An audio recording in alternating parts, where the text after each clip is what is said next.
Welcome to chapter, Unnecessary Prepositions. Many learners of English tend to insert prepositions where they are not needed.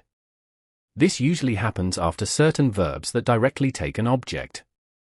For example, verbs like discuss, enter, or request already have a built-in sense of direction or purpose, so adding an extra preposition like about or intus makes the sentence grammatically incorrect.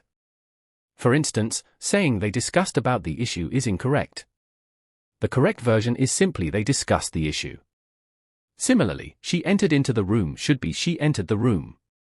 Understanding which verbs do not require a preposition is key to writing and speaking English correctly. Let's look at more examples to understand how to avoid this mistake. In this slide, we focus on specific verbs that do not require prepositions. A common mistake is to insert prepositions like for or to after verbs that are already complete in meaning. For instance, we often hear he ordered for a coffee, but the correct form is simply he ordered a coffee. The verb order already implies a request, so for is unnecessary. The same goes for they requested for a meeting.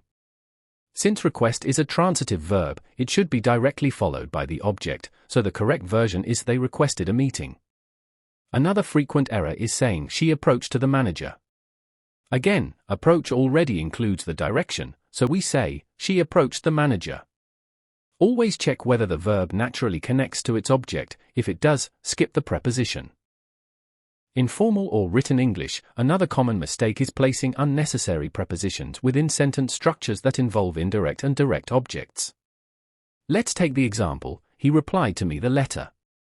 This sentence tries to include both the person and the object, but it ends up sounding awkward. You have two better ways to phrase it, he replied to me, or he replied to my letter. Similarly, saying she explained to me the problem is incorrect. Instead, you should say she explained the problem to me. The same goes for I suggested to him a solution. The correct version is I suggested a solution to him.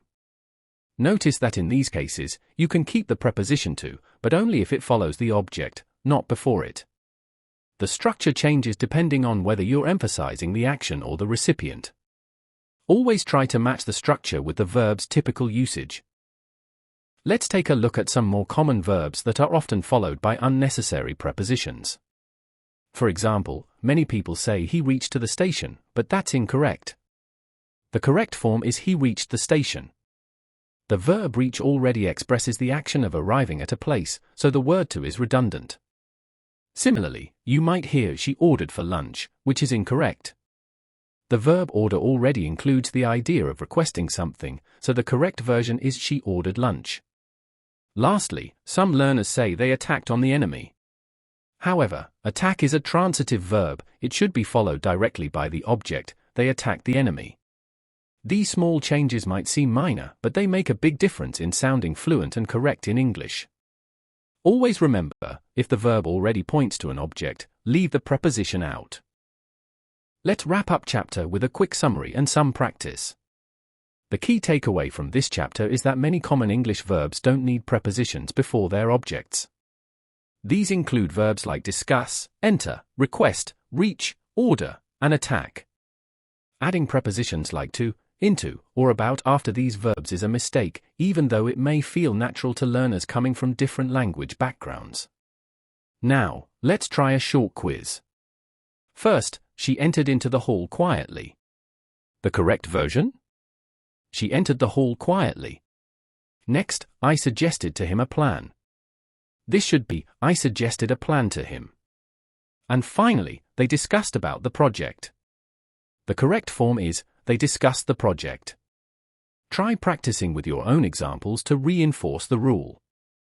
The more you use these structures correctly, the more natural they'll sound. Keep practicing, and you'll avoid these common pitfalls with ease. Thank you. Prepared by K. Rajendra Prasad.